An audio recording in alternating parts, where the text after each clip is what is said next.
Hello everyone, welcome back to my channel. I am Pooja और आज एक बहुत इंपॉर्टेंट एंड इंटरेस्टिंग टॉपिक पे हम डिस्कशन करने वाले हैं विच इज 1857 रिवॉल्ट, 1857 की क्रांति। वीडियो को मैंने यहाँ पे जो डेटा दिया है वो हिंदी और इंग्लिश दोनों में दिया है जिससे सभी लोग अच्छे तरीके से नोट्स बना सकें। देखेंगे आपको वीडियो के बीच में बार बार बहुत सारी जगहों पे ऐसी एक लाइन देखने को मिलेगी, जैसा कि यहाँ लिखा है एसएससी एमटीएस 2019 मॉर्निंग शिफ्ट में ये क्वेश्चन पूछा गया है। मल्टीपल जगहों पे आपको अलग अलग लाइंस देखने को मिलेगी, इंडिकेट करता है कि इस पर्टिकुलर टॉपिक से कितने ज्यादा क्वेश्चन पूछे गए हैं। आप किसी भी कॉम्पिटिटिव एग्जाम की प्रिपरेशन कर रहे हो, वहां पर सभी वनडे एग्जाम में, इनफैक्ट यूपीएससी एनपीएससी एग्जाम्स में भी 1857 की क्रांति से क्वेश्चन जरूर पूछे जाते हैं। तो बहुत इंपॉर्टेंट टॉपिक है, कॉपी पेन लेकर बैठिएगा, इंपॉर्टेंट पॉइंट्स नोट डाउन करते जाइएगा। अदरवाइज पीडीएफ भी आप डाउनलोड कर सकते हैं। सिंपली मेरा टेलीग्राम सर्च करना पूजा जैन CA 247 और वहां से आप इसकी पीडीएफ को भी डाउनलोड कर सकते हैं, कोई दिक्कत नहीं है, फ्री ऑफ कॉस्ट होती है और नोट्स बना सकते हैं। ठीक है, जैसे एक क्वेश्चन है आपकी स्क्रीन पे, after the revolt of 1857 which of the following change was not made by the British government. 1857 की क्रांति के बाद वो कौन से चेंजेस थे जो ब्रिटेन गवर्नमेंट ने नहीं किए थे। पहला है the secretary of state for India was appointed, Bharat का सचिव नियुक्त किया गया। The number of Indian soldiers was increased in the British Army. British Army में Indian soldiers की संख्या को बढ़ा दिया गया। The right of East India Company were handed over to the Britishers. Britishers को जो ब्रिटेन क्राउन थी उसके पास पावर को ट्रांसफर कर दिया गया। The governor general of India become the viceroy of India. तो गवर्नर जनरल ऑफ इंडिया अब वाइसराय ऑफ इंडिया कहलाने लगा। कौन से चेंज नहीं हुए थे? तो हमको पता है कि सारे चेंजेस हुए थे, केवल जो ऑप्शन नंबर बी है वो इनकरेक्ट है। यहाँ पे भारतीय जो सैनिक है उनकी संख्या नहीं बढ़ाई गई थी, बाकी सारे चेंजेस हुए थे, मतलब ऑप्शन बी यहाँ पे इनकरेक्ट है। क्लियर है? अब इस क्वेश्चन के दो पर्पस है। पहला तो ये स्टेटमेंट जो लिखा हुआ है कि 2019 का क्वेश्चन है। दूसरा पर्पस है कि देखो स्टेटमेंट वाइज क्वेश्चन आते हैं तो आपको थोड़ा टॉपिक की समझ होनी चाहिए। तो बेसिकली हम 5 बातें यहाँ पे डिस्कस करने वाले हैं। कौन कौन सी 5 बातें हम डिस्कस करेंगे? पहले हम समझेंगे कि 1857 का रिवॉल्ट क्या है, किस किस नामों से जाना जाता है और बेसिक बातें जो उसकी है। सेकेंड पॉइंट में हम डिस्कस करने वाले हैं इसके रीजंस क्या थे, political cause, social cause, economic cause, religious cause क्या थे, इमीडिएट रीजन क्या था। थर्ड पॉइंट में हम डिस्कस करेंगे कि किस एरिया से कौन सा लीडर था जो 1857 की क्रांति को लीड कर रहा था। अगले पॉइंट में हम डिस्कस करेंगे कि कौन से वो पर्सन थे या गवर्नर्स थे जो कि 1857 के विद्रोह को रोक रहे थे अलग अलग जगहों से। और लास्ट में हम डिस्कस करेंगे इसका रिजल्ट क्या था। तो इस तरीके से आज का ये टॉपिक कंप्लीट होगा। अगर वीडियो पसंद आता है तो बिल्कुल अपने फ्रेंड्स के साथ शेयर करना बिल्कुल नहीं भूलेंगे। एंड पहली बार आ रहे हो तो सब्सक्राइब करना तो बनता है। ठीक है, स्टार्ट कर ले। देखो यहाँ पर भी लिखा है कि SSC CGL 2021 और SSC CHSL अगस्त 2023 के पेपर में ये क्वेश्चन बना था। देखेंगे क्या क्वेश्चन है, स्टार्ट कर ले। रिवॉल्ट ऑफ 1857, 1857 की क्रांति, जिसे हम फर्स्ट वॉर ऑफ इंडिपेंडेंस भी कहते हैं, मतलब ब्रिटिश गवर्नमेंट के खिलाफ भारत में किया गया पहला स्वतंत्रता संग्राम भी हम इसे बोलते हैं, first war of independence. Clear है? इसकी शुरुआत कब होती है? तो इसकी शुरुआत 10 मई 10 मई को 1857 में स्टार्ट होता है। कहां से? मेरठ से। तो याद रखेंगे मेरठ से 1857 की क्रांति की शुरुआत 10 मई को होती है। खत्म कहां होता है? तो आप देखेंगे ग्वालियर में 20 जून 1858।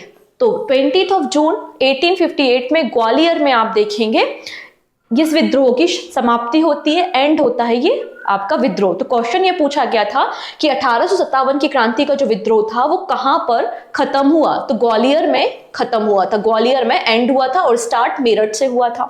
ठीक है, इसके अलावा लोटस एंड ब्रेड मतलब कमल और रोटी आपको यहाँ के सिंबल देखने को मिलेंगे। मतलब आपकी जो 1857 की क्रांति हुई थी उसमें जो सिंबल थे वो कमल और रोटी था। कमल और रोटी आपको देखने को मिल जाएगा। डन। चलो, अब यहाँ पे जो 1857 की क्रांति है इसको कई सारे अलग अलग नामों से जाना जाता है, जैसे कि इसे हम सिपॉय म्यूटिनी कहते हैं, मतलब एक सैनिक विद्रोह भी माना जाता है। इसके अलावा कुछ हिस्टोरियन इसे द ग्रेट रेबिलियन या फिर एक बहुत बड़ा विद्रोह के नाम से जानते हैं, रिवॉल्ट ऑफ 87 तो कहते ही हैं। फर्स्ट वॉर ऑफ इंडिपेंडेंस, ये क्वेश्चन बहुत इंपॉर्टेंट है। फर्स्ट वॉर ऑफ इंडिपेंडेंस किसने कहा है? तो विनायक दामोदर सावरकर जी ने 1857 की क्रांति को फर्स्ट वॉर ऑफ इंडिपेंडेंस कहा है। आइए हम पहले रीजन समझते हैं कि बैकग्राउंड क्या था, क्यों ये लोग इतना भड़क गए, क्यों 1857 की क्रांति हुई। तो कोई एक दिन की वजह से नहीं हुई। आप सभी को पता होना चाहिए क्या कि 1757 में प्लासी का बैटल हुआ और 1764 में बक्सर का युद्ध हुआ। इन दोनों लड़ाइयों के बाद ये बात इंश्योर हो चुकी थी कि आने वाले 100 सालों तक अब ब्रिटेन गवर्नमेंट ही रूल करने वाली है, मतलब ब्रिटिश ईस्ट इंडिया कंपनी ही रूल करने वाली है। ठीक है, तो लगभग ये 100 साल का समय है। आप देख रहे हैं 1757 से आप 1857 का समय देख रहे हैं। इतने लंबे समय के बाद ये विद्रोह हुआ था, मतलब जरूर ब्रिटिशर्स ने कुछ ना कुछ ऐसी पॉलिसीज बनाई होंगी जिससे जनता थोड़ी सी नाराज हो गई। क्या क्या पॉलिसीज थी वो हम देखेंगे। सबसे पहला है पॉलिटिकल रीजन। तो पॉलिटिकल रीजन क्या क्या है? तो यहाँ पे ब्रिटिशर्स की एक पॉलिसी थी, एक्सपांशन पॉलिसी, अपने एम्पायर को और बढ़ा करना। तो और बढ़ा करने के लिए इन्होंने 2 संधियां लेकर आए थे। एक था डॉक्ट्रिन ऑफ लैप्स जो कि हड़प की नीति थी लॉर्ड डलहौजी की, और दूसरी क्या लेकर आए थे? आपकी सहायक संधि लेकर आए थे। ठीक है, सब्सिडरी अलायंस जो कि वेलेजली की थी। मैंने एक सेपरेट वीडियो ऑलरेडी बनाया हुआ है आपकी subsidiary alliance and doctrine of lapse पे, आप उसे देख सकते हैं। तो यहाँ पे दोनों जो पॉलिसीज थी इसके कारण जो प्रिंसली स्टेट थे वो काफी नाराज थे, क्योंकि सहायक संधि या सब्सिडरी अलायंस में क्या किया गया था? ब्रिटिश आर्मी को रखा गया था प्रिंसली स्टेट में, और जो प्रिंसली स्टेट थे उस आर्मी को मेंटेन करते थे, उस आर्मी का खर्चा उठाते थे। एंड हड़प की जो नीति थी जो डलहौजी लेकर आया था, डॉक्ट्रिन ऑफ लैप्स, इसमें अगर कोई प्रॉपर उत्तराधिकारी नहीं है किसी राज्य का तो उस राज्य को ब्रिटिशर्स अपने एम्पायर में मिला लेते थे। तो ये डॉक्ट्रिन ऑफ लैप्स हो गया। ठीक है, तो डॉक्ट्रिन ऑफ लैप्स से कई सारे राज्यों को एनेक्स किया गया था by the Dalhousie. For example Rani Lakshmibai. तो रानी लक्ष्मीबाई जी के जो हस्बैंड थे गंगाधर राव जी, उनकी डेथ होने के बाद उनका एक एडॉप्टेड चाइल्ड था, बच्चा था, जिसको वो झांसी का राजा बनाना चाहती थी। लेकिन यहाँ पे डलहौजी ने कहा कि हम ये एडॉप्शन नहीं मानते और हम आपके बेटे को अलाउ नहीं करते किंगडम को चलाने के लिए। तो इसलिए जो झांसी थी, झांसी को एनेक्स कर लिया गया था बाय द ब्रिटिशर्स। इसलिए 1857 की क्रांति में आप देखेंगे ग्वालियर की तरफ से और झांसी की तरफ से रानी लक्ष्मीबाई विद्रोह करती हैं। इसके अलावा आप देखेंगे सतारा, नागपुर, झांसी, इनको भी डॉक्ट्रिन ऑफ लैप्स से हत्या लिया गया था। जैतपुर, संभलपुर, उदयपुर, इनको भी एनेक्स कर लिया गया था under the doctrine of lapse. ठीक है, तो जिसके कारण क्या हो गया? जिसके कारण बहुत सारे राजा, महाराजा और प्रिंसली स्टेट नाराज थे और उन्होंने विद्रोह में पार्टिसिपेट किया। दूसरा है सब्सिडरी अलायंस, सहायक संधि। सहायक संधि में क्या होता था? जो राज्य होते थे उनमें ब्रिटिश अपनी आर्मी रखता था, तो जो इंडियन सोल्जर्स थे उनमें अनएम्प्लॉयमेंट आ गया, बेरोजगारी बहुत ज्यादा बढ़ गई। तो जो सैनिक थे वो भी नाराज थे क्योंकि अब अनएम्प्लॉयमेंट देखने को मिल रहा था। ठीक है, अब यहाँ पे जब आपने किसी राज्य को हत्या लिया है तो उसकी पॉलिसी आप रन कर रहे हो। तो पहले क्या होता था? राजा महाराजा जो बड़े बड़े आर्टिस्ट वगैरह होते थे, जैसे कि तानसेन वगैरह बड़े बड़े जो कलाकार थे, उनको संरक्षण देने का काम करते थे। राजा महाराजाओं के दरबार में बड़े बड़े आर्टिस्ट रहा करते थे। अब उनका संरक्षण खत्म हो गया तो आर्टिस्ट वर्ग भी अब नाराज हो गया और वो भी 1857 के रिवॉल्ट में पार्टिसिपेट कर रहा है। ठीक है, डन। तो अंग्रेजों की विस्तारवादी नीति के कारण यहाँ पे कुछ रीजंस आपको देखने को मिलते हैं जिसके कारण राजनीतिक कारण बनते हैं आपके 1857 की क्रांति के, जिसमें आप यहाँ पर ये सारी बातें पढ़ सकते हो। ठीक, नेक्स्ट है सोशल एंड रिलीजियस कॉज। अब ये क्या कारण है, आइए थोड़ा सा समझते हैं। तो सबसे पहली चीज तो इन्होंने क्या किया, एक चार्टर एक्ट पास किया था 1813 में, और उस चार्टर एक्ट से जो क्रिश्चियन मिशनरीज हैं उनको भारत में अलाउ कर दिया। अब मिशनरीज का काम क्या था? कन्वर्जन करना। ठीक है, उनका काम ही था कि जो हिंदू या मुसलमान हमारे देश में रह रहे हैं उनको क्रिश्चियनिटी में कन्वर्ट करना। तो मिशनरीज को परमिशन दे दी पहली चीज, तो बड़ी संख्या में लोगों का कन्वर्जन करना शुरू कर दिया गया। ठीक है, कन्वर्जन करना शुरू तो किया। इसके अलावा इन्होंने बोला कि जो ऊंचे पद होंगे, ऊंचे पदों पे कौन रहेगा? जो आपकी क्रिश्चियन कम्युनिटी के लोग होंगे उनको हम रिजर्वेशन देंगे। जो अपना धर्म परिवर्तन करेंगे ना उनको हम ऊंचे पदों पे रखेंगे। तो इस तरीके से आप भेदभाव करने लगे। और इन्होंने क्या किया, जो आपके एंसेस्टर राइट्स थे, जो आपके प्रॉपर्टी या संपत्ति में अधिकार था, तो उसमें भी कुछ चेंजेस किए। इन्होंने कहा कि अगर कोई व्यक्ति अपना धर्म परिवर्तन कराता है तो भी उसको अपने जो एंसेस्टर है उनकी प्रॉपर्टी में अधिकार दिया जाएगा, संपत्ति का अधिकार तो भी दिया जाएगा। तो भी जनता भड़क गई कि यार एक तो आप तो धर्म परिवर्तन करा रहे हो और हमारी संपत्ति वाले जो नियम कानून है उससे भी आप इंटरफेरेंस कर रहे हो। ठीक है, ये चीजें हुई। नेक्स्ट बात करते हैं। अब इन्होंने क्या किया, 1828 में 1828 में लॉर्ड विलियम बेंटिक ने राजा राम मोहन रॉय जी की मदद से सती प्रथा को खत्म किया, जो कि गलत प्रथा थी। हम सभी एग्री करते हैं कि सती प्रथा is not a good thing, but बात ऐसी है कि जो कस्टम बहुत समय से चला आ रहा है, क्या उसको बदलना इतना आसान है? क्या कोई नाराज नहीं होगा? ऐसा नहीं है। राजा राम मोहन रॉय जी एक हिंदू होते हुए भी उनको काफी विरोध का सामना करना पड़ा था। तो यहाँ पे सती प्रथा को बंद कर दिया गया, विडो रीमैरिज को अलाउ कर दिया गया। ठीक है, जिसके लिए आपने देखा होगा कि 1856 में एक्ट पास किया गया। तो इन सभी कारणों की वजह से हिंदू धर्म के लोगों को बड़ा आहत हुआ कि यार ये क्या बात हुई, आप बाहर से आए हुए और हमारे कस्टम को चेंज कर रहे हो। तो ये कुछ रिलीजियस कारण भी बनते हैं। इसके अलावा जो आपके मदरसा की जमीन, मस्जिद की जमीन, मंदिरों की जो जमीन थी उस पर इन्होंने टैक्स लेना शुरू कर दिया, इसलिए मुस्लिम वर्ग भी नाराज हो गया। ठीक है, तो ये कुछ रीजन है जो कि रिलीजियस रीजन आपको देखने को मिलते हैं और सोशल रीजन देखने को मिलते हैं। इसके अलावा क्या किया गया, 1833 में एक और चार्टर एक्ट आता है 10 सालों के बाद, और उसमें भारत में शिक्षा की बात की जाती है और कहा जाता है कि हम 1 लाख रुपए देंगे भारत में एवरी ईयर एजुकेशन के लिए। और वेस्टर्न एजुकेशन दी जाने लगी तो भी लोग नाराज हो गए कि आप इंग्लिश में शिक्षा दे रहे हो, वेस्टर्न एजुकेशन दे रहे हो, हमारी संस्कृति को खराब कर रहे हो।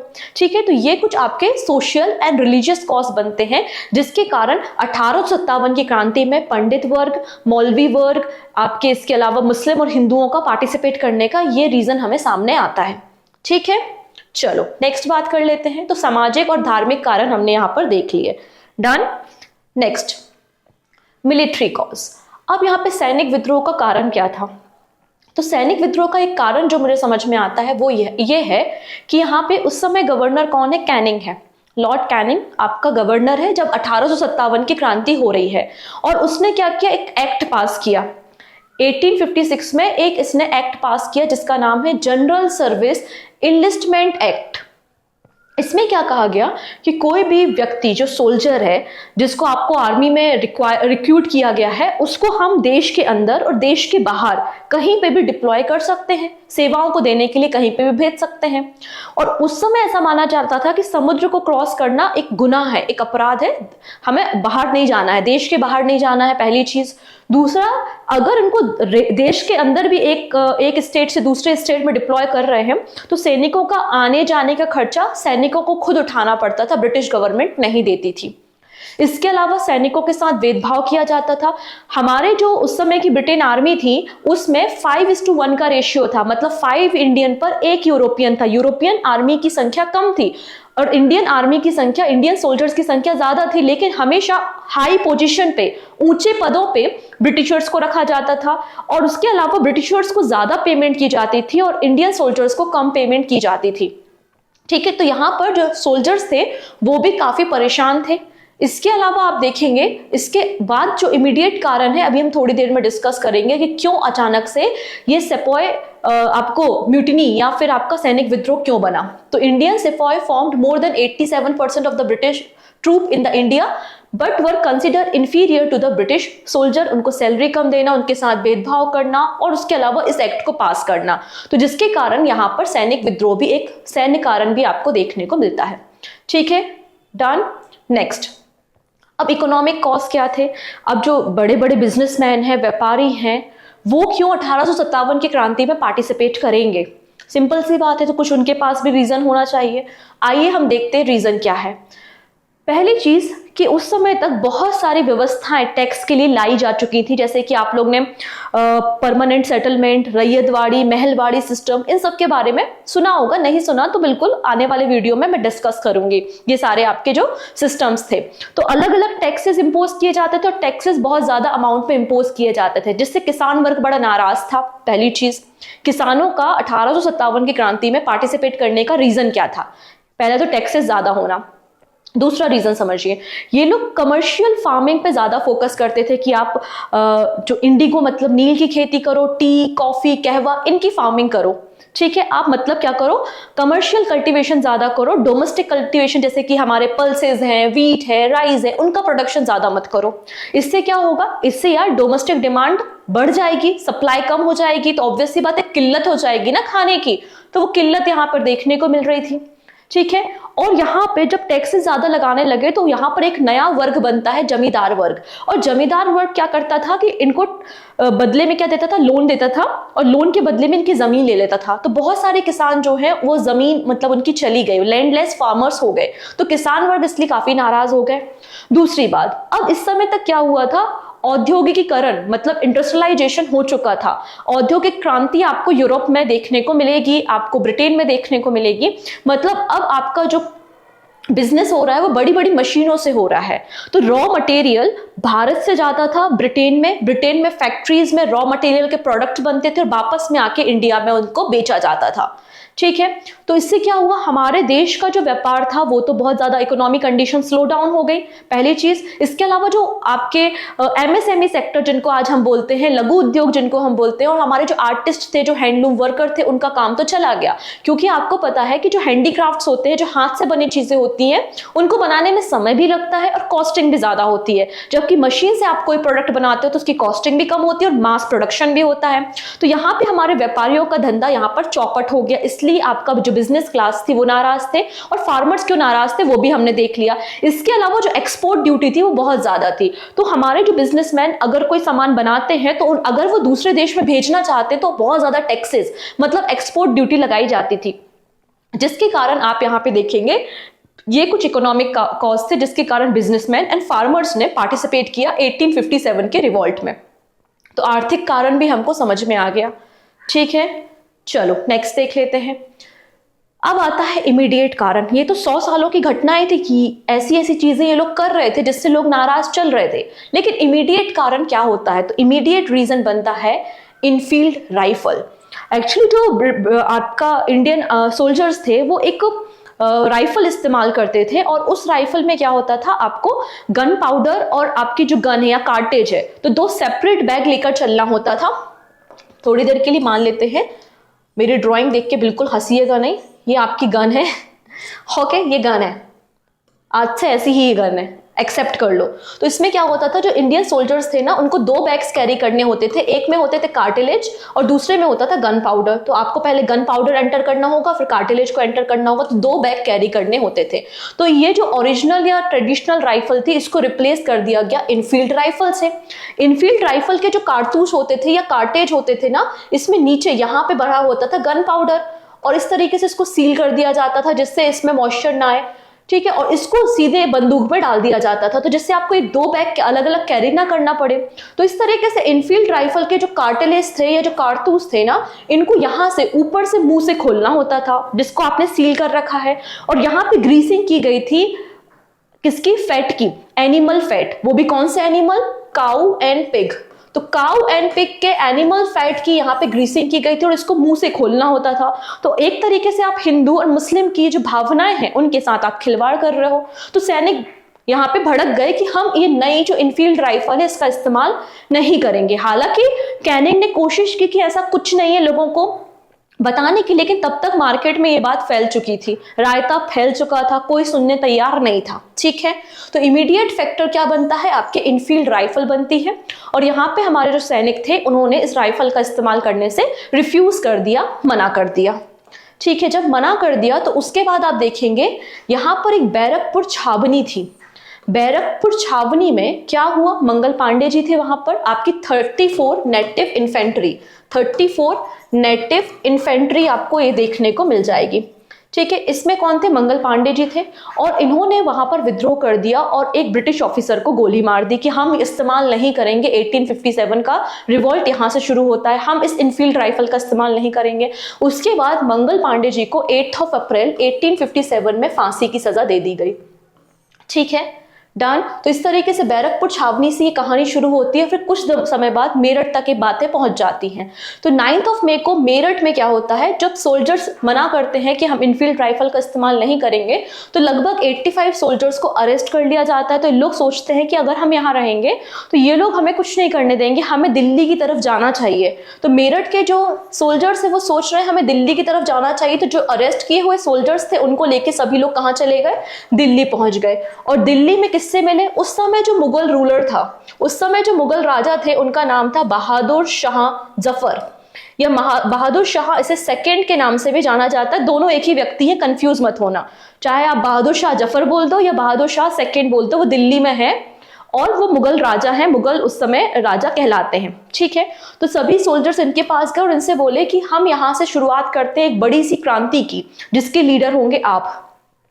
पहले तो बहादुर शाह जफर ने मना किया क्योंकि उस समय उनकी उम्र काफी ज्यादा थी, 80 साल के हो चुके थे, पर बाद में ये मान गए और एक ऑफिशियली लीडर बन गए। ऑफिशियली एक लीडर बन गए आपके 1857 की क्रांति के। कौन, बहादुर शाह जफर या बहादुर शाह सेकंड। और यहां से आप देखेंगे 10 मई 1857 से आप जब इन लोग यहाँ से निकल रहे हैं, यहाँ से शुरुआत हो रही है मेरठ से आपकी 1857 की क्रांति की। जब ये दिल्ली पहुंचे हैं, दिल्ली पहुंच के आपको बहादुर शाह जफर को हैंड ओवर कर दिया है। तो ये क्वेश्चन एसएससी सीजीएल जुलाई 2023 का था कि दिल्ली में कौन 1857 की क्रांति को लीड कर रहे थे। तो बहादुर शाह जफर थे, हालांकि इनकी एज बहुत ज्यादा थी। तो इनके जो कमांडर थे जिनका नाम था बख्त खान, तो बख्त खान बेसिकली दिल्ली से 1857 की क्रांति को लीड कर रहे थे। ठीक है, एक छोटी सी बात बताना चाहती हूँ बहादुर शाह जफर के बारे में। 1857 की क्रांति के समय ये मुगल एम्परर थे और ये अंतिम मुगल राजा हैं।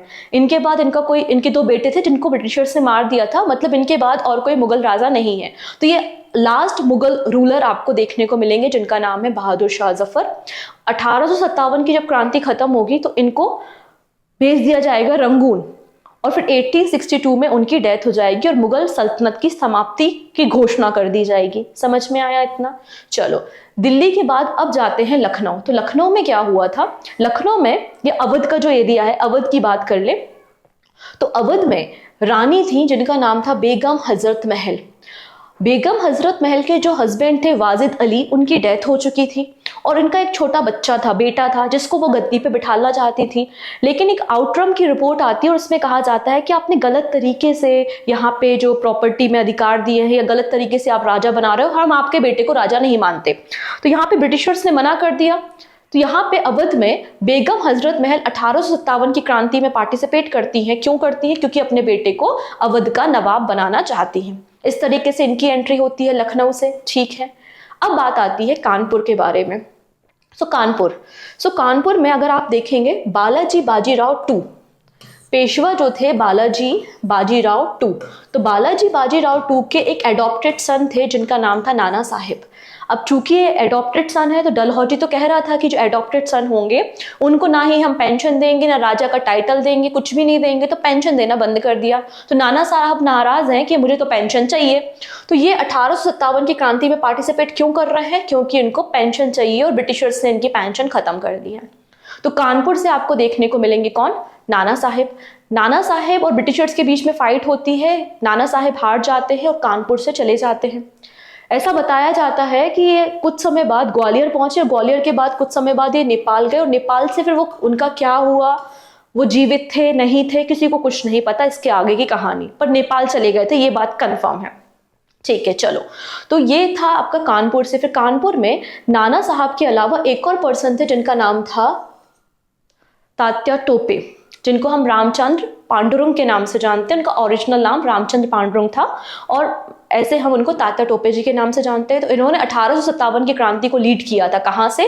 कानपुर से लीड किया था। और फिर कानपुर के बाद ये रानी लक्ष्मीबाई से मुलाकात करते हैं ग्वालियर में और ग्वालियर से भी 1857 की क्रांति को लीड करते हैं। तो कानपुर और ग्वालियर 2 जगहों पे आपको तात्या टोपे देखने को मिलेंगे।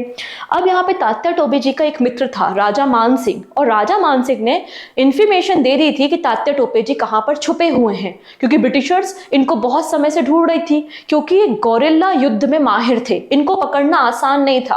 तो यहाँ पे मान सिंह ने परमिशन दे दी, मतलब इंफॉर्मेशन दे दी कि कहाँ पर है ये। तो शिवपुरी के जंगल जो कि मध्य प्रदेश में है, वहां पर ब्रिटिशर्स ने तात्या टोपे जी को ढूंढ लिया, उसके बाद उनको फांसी दे दी थी। ठीक, एक एक करके आप देख रहे हैं सारे के सारे बड़े लीडर मरते जा रहे हैं या फिर गायब होते जा रहे हैं। नेक्स्ट है झांसी। तो झांसी से तो आपको पता है 1857 की क्रांति को कौन लीड कर रही थी? रानी लक्ष्मीबाई कर रही थी। ठीक है, और रानी लक्ष्मीबाई का जो सामना होता है, जो लड़ाई होती है, उनका लड़ाई किसके साथ होती है? सर ह्यूरोज से होती है, जिसमें रानी लक्ष्मीबाई की हार होती है और उसके बाद वो झांसी से ग्वालियर चली जाती हैं और ग्वालियर में वापस से इनसे ब्रिटिशर्स के साथ लड़ाई होती है और उसके बाद वो लड़ाई के बाद मारी जाती हैं और उसके बाद ग्वालियर में आप देखेंगे इनका आज समाधि है। तो ग्वालियर में रानी लक्ष्मीबाई की समाधि आपको देखने को मिल जाएगी। क्लियर हो गया? तो ग्वालियर देख लिया। अब आते हैं बिहार। तो बिहार में थे कुंवर सिंह। तो बिहार में 1857 की क्रांति को लीड कौन कर रहे थे? कुंवर सिंह कर रहे थे। डन इतनी चीजें। तो एक लिस्ट हम देख लेते हैं तो थोड़ा अच्छे से आपको क्लियर हो जाएगा। इसके अलावा एक क्वेश्चन है, देखो, बिहार से थे कुंवर सिंह जो 1857 की क्रांति को लीड कर रहे थे और उनकी क्रांति को या फिर बिहार में क्रांति को दबाने का काम किसने किया था? विलियम टेलर ने किया था। तो ये कुंवर सिंह का नाम 2019 के एसएससी सीजीएल के पेपर में पूछा गया है। तो जब ये पूछा है तो रिमेनिंग ऊपर वाले भी तो पूछे जा सकते हैं। आइए हम देख लेते हैं। दिल्ली में हमने देखा बहादुर शाह सेकंड या बहादुर शाह जफर थे और ब्रिटिश ऑफिसर जिन्होंने सप्रेस किया था रिवोल्ट वो थे जॉन निकोलसन। तो आपको ये भी याद रखना है, ये भी याद रखना है। लखनऊ से बेगम हजरत महल थी और हेनरी लॉरेंस ने यहाँ पर इसे सप्रेस किया था। कानपुर से नाना साहेब थे और यहाँ पे सर कोलिन कैंपबेल देखने को मिलेंगे जिन्होंने यहाँ पर 1857 की क्रांति को सप्रेस किया था। ग्वालियर एंड झांसी से रानी लक्ष्मीबाई एंड तात्या टोपे। यहाँ पे आपको हेनरी लॉरेंस और जनरल ह्यूरोज देखने को मिलते हैं। Henry Lawrence and general Hugh Rose. Bareilly से कौन थे? खान बहादुर खान। खान बहादुर खान, और इसको सप्रेस किसने किया था? कोलिन कैंपबेल ने किया था। नेक्स्ट है इलाहाबाद एंड बनारस, जिसको आज हम प्रयागराज के नाम से भी जानते हैं। मौलवी लियाकत अली, और यहाँ पे से सप्रेस किसने किया था? कर्नल औंसल ने किया था। अब इलाहाबाद से एक और न्यूज याद आती है, देखेंगे यहाँ पर जब 1857 की क्रांति हो जाती है तो 1858 में यहाँ पर आप देखेंगे इलाहाबाद में इलाहाबाद की घोषणा की जाती है और ये घोषणा कौन करता है? लॉर्ड कैनिंग करता है और कहता है कि आज से भारत का जो कंट्रोल है वो ब्रिटिश क्राउन के हाथ में जाता है। तो ये घोषणा कहाँ से हो रही है? इलाहाबाद से हो रही है, इसलिए इसे इलाहाबाद घोषणा कहते हैं। और उस एक दिन के लिए इलाहाबाद को भारत की राजधानी बनाया जाता है। मतलब इंडिया की कैपिटल कोलकाता, दिल्ली के अलावा इलाहाबाद भी आपको देखने को मिलेगी, भले एक दिन के लिए हो लेकिन थी तो याद रख लेना। ग्वालियर से देख चुके हैं तात्या टोपे आपने। नेक्स्ट है आसाम। आसाम से है कंदा परेश्वर सिंह एंड द मनीरामा दत्ता। उड़ीसा से सुरेंद्र शाही और उज्जवल शाही आपको मिलेंगे। कुल्लू से राजा प्रताप सिंह। राजस्थान से जयदयाल सिंह और हरदयाल सिंह। गोरखपुर से गजधर सिंह। मथुरा से सेवी Singh and Kadam Singh. And आपको यहाँ पे जो इंपॉर्टेंट नाम फैजाबाद से मिलेगा, फैजाबाद से नाम मिलेगा मौलवी अहमदुल्ला का। और ये क्वेश्चन एसएससी सीपीओ 2019 की मॉर्निंग शिफ्ट में आया है। तो जब फैजाबाद पूछा गया है तो मथुरा गोरखपुर भी राजस्थान में तो पूछा जा सकता है ना, इसलिए मैंने लिस्ट दे दी है। मुझे पता है एकदम से याद करना डिफिकल्ट है, लेकिन आप बार बार पढ़ोगे तो थोड़ा बहुत तो याद आपको रह ही जाएगा। ठीक है, तो मौलवी अहमदुल्ला फैजाबाद से रूल कर रहे थे या लीड कर रहे थे 1857 के रिवॉल्ट को। डन इतनी चीजें। चलिए रिजल्ट देख लेते हैं। अब यहाँ पे देखो एसएससी सीपीओ 2019 का क्वेश्चन है। क्वेश्चन केवल इतना सा था कि इलाहाबाद की घोषणा किसने की थी? तो लॉर्ड कैनिंग ने की थी, क्योंकि लॉर्ड कैनिंग उस समय गवर्नर था और ये घोषणा 1 नवंबर 1858 को हुई थी। और इसमें जो ब्रिटिश ईस्ट इंडिया कंपनी की सारी पावर थी वो रानी विक्टोरिया को ट्रांसफर कर दी गई थी। ठीक है, मतलब अब भारत की जो सम्राज्ञी होंगी वो रानी विक्टोरिया होंगी। तो ब्रिटिश क्राउन यहाँ पे रूल करना डायरेक्टली शुरू कर चुके थे। ठीक है, अब हम थोड़ी सी कुछ और रिजल्ट की बातें कर लेते हैं। रिजल्ट का क्या मतलब, क्या 1857 के रिवॉल्ट का रिजल्ट निकला था? आइए, सबसे पहली बात यहाँ पे साफ साफ बोल दिया गया कि अब ब्रिटिशर्स हमारे जो हिंदू या मुस्लिम वर्ग हैं उनके कोई भी रिलीजियस मैटर्स में इंटरफेरेंस नहीं करेंगे, कोई भी हस्तक्षेप नहीं किया जाएगा, पहली चीज। दूसरा, यहाँ पे जो डॉक्ट्रिन ऑफ लैप्स या हड़प की नीति चल रही थी उसको खत्म कर दिया गया। हड़प की नीति को क्या कर दिया गया? अबॉलिश कर दिया गया। ठीक है, the right of Indian rulers were recognise, भारतीय राजाओं को उनके अधिकार वापस लौटा दीजिए गए। और उसके बाद अडॉप्शन को वापस से एक्सेप्ट कर लिया गया कि गोद लिए हुए बच्चे को हम आपका उत्तराधिकारी मानेंगे। क्लियर। तो ये कुछ एडमिनिस्ट्रेटिव चेंजेस आपको देखने को मिलेंगे और इसके अलावा गवर्नर जनरल का जो ऑफिस था उसको रिप्लेस कर दिया गया था by the viceroy of India. तो last governor general of India Lord Canning थे और पहले वाइसराय भी लॉर्ड कैनिंग थे, क्योंकि 1857 के रिवॉल्ट के समय वही तो गवर्नर था हमारे देश का। क्लियर है इतनी चीजें। और मिलिट्री ऑर्गेनाइजेशन, तो यहाँ पे जो रेशियो था ब्रिटिश ऑफिसर और सोल्जर्स, इंडियन सोल्जर्स का, उस रेशियो को कोई छेड़खानी नहीं की, इंक्रीज करने की कोशिश बिल्कुल नहीं की, मतलब सोल्जर्स की संख्या में कोई भी इजाफा नहीं किया गया क्योंकि बाद में कोई और प्रॉब्लम खड़ी ना हो। तो ये इसके आपको रिजल्ट देखने को मिल जाएंगे। डन इतनी चीजें। चलिए अब कुछ बुक्स हैं जो 1857 के रिवॉल्ट पे लिखी गई हैं। सारी चीजें हिंदी इंग्लिश में है, आप PDF डाउनलोड करके पढ़ सकते हो और मुझे लगता है आपको समझ में तो सारा आ ही गया होगा, तो आप अपने हाथों से भी लिख सकते हो। पहला है Indian war of independence, Vinayak Damodar Savarkar ji की बुक है, ठीक है। फिर है रिवेलियन 1857, पूरन चंद्र जोशी की बुक है। Indian mutiny of 1857, George Bruce Malleson की बुक है। और ग्रेट म्यूटिनी, ये क्रिस्टोफर हिवर्ड की बुक आपको देखने को मिल जाएगी। तो ये कुछ बुक है जो 1857 के रिवॉल्ट के समय या उनके ऊपर लिखी गई हैं। अब देखो यहाँ पे क्वेश्चन पूछा गया, जैसे कि मैंने बोला था कि टेबल इंपॉर्टेंट है। बोला है फाइंड द इनकरेक्ट मैच, किसने कहां से विद्रोह को दबाने की कोशिश की है। तो झांसी तो सबको क्लियर है, सर ह्यूरोज, ठीक है। Lucknow Henry Lawrence, sir Colin Campbell. Kanpur से sir Hugh Wheeler and Delhi से जेम्स नील। कौन सा यहाँ पे गलत है? तो देखो अभी टेबल याद करवाई थी मैंने, निकोलसन का नाम था दिल्ली में, तो पहला स्टेटमेंट गलत है। चलो इस क्वेश्चन को देख लेते हैं। ASSC का क्वेश्चन है, तभी स्क्रीनशॉट लगाया हुआ है।